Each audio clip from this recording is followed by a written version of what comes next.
Dead men tell no tales, but their ships speak volumes. Welcome to the Cursed Compass, where we explore the darkest maritime mysteries. We've all heard the old maritime legends of ghost ships, vessels found drifting aimlessly with a frozen crew, their sails still catching the wind. But the reality of the ocean is much colder. Sometimes ships don't drift. Sometimes a massive steel vessel simply ceases to exist, leaving absolutely nothing behind. By the early 20th century, naval colliers were industrial leviathans. These ships were over 500 feet long and designed to haul nearly 20,000 tons of weight through churning ocean swells. Disappearing completely shouldn't have been physically possible, yet that is exactly what happened to the USS Nereus. In December 1941, she departed St. Thomas in the Virgin Islands. Her cargo holds were packed with bauxite ore, a heavy material destined for North American plants to be refined into aluminum for the Allied war effort. She never arrived. There was no tapped-out SOS. Search parties found no debris fields, no oil slicks, and no lifeboats. The ship and her crew of over 200 men were swallowed by total silence. Given the timing, late 1941, with a world actively engulfed in a second global war, the immediate assumption from the military was obvious. She must have been torpedoed by an enemy submarine. But post-war reviews of German naval records proved otherwise. Not a single U-boat claimed the Nereus. And worse, military officials soon realized this was a pattern. The Nereus was the third exact sister ship of her class to vanish in these exact same waters. The Nereus belonged to the Proteus-Class, a specialized group of 4 bulk cargo ships laid down around 1911. They were designed specifically to feed coal to the Navy's fleet. The pattern of disappearances began 23 years earlier. In March 1918, the first of the 4 sisters, the USS Cyclops, sailed north from the Caribbean and evaporated into the Atlantic. The Navy launched a massive search, scouring the ocean surface for any sign of her hull. They found a completely empty sea.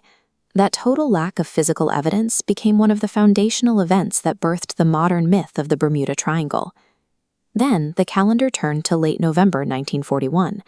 The USS Proteus, aging but still active, was hauled out of retirement to carry bauxite ore along the same route as the Cyclops. She too vanished off the map. And only a few weeks after that, the Nereus sailed out of St. Thomas. She met the exact same traceless end as her 2 sisters.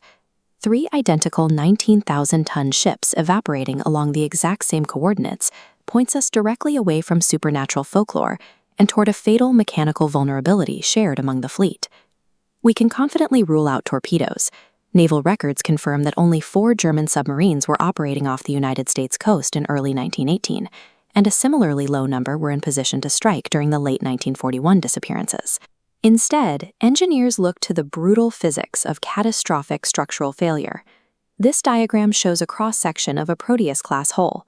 These holds were originally built to carry massive volumes of coal, which distributed the ship's cargo weight evenly from bow to stern.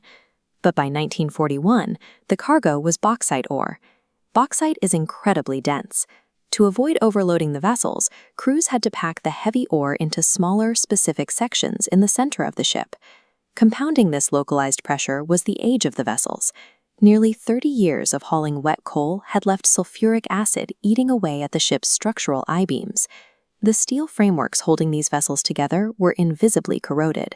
When caught in the volatile, plunging waves of a winter Atlantic storm, the compromised steel could no longer support the concentrated burden in the middle of the ship. The keel would snap entirely. The speed of this collapse is terrifying to consider. A vessel folding inward like this loses buoyancy instantly. The ships would plunge to the ocean floor in a matter of seconds, pulling the crews down into the dark long before a single distress signal could be wired out. It was the desperate logistical demand of a world at war, forcing aging steel far past its absolute breaking point, that truly doomed these crews.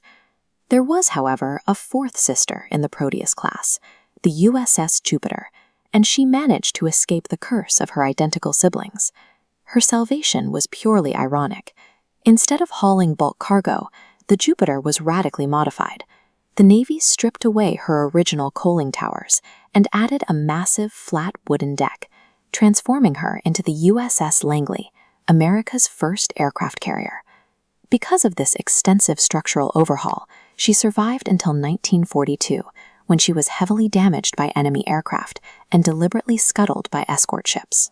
Her demise was documented, visible, and allowed her surviving crew to be rescued, but her 3 sisters were never afforded that closure. Somewhere in the pitch-black abyss of the Atlantic Ocean, 3 steel leviathans sit silently in the silt.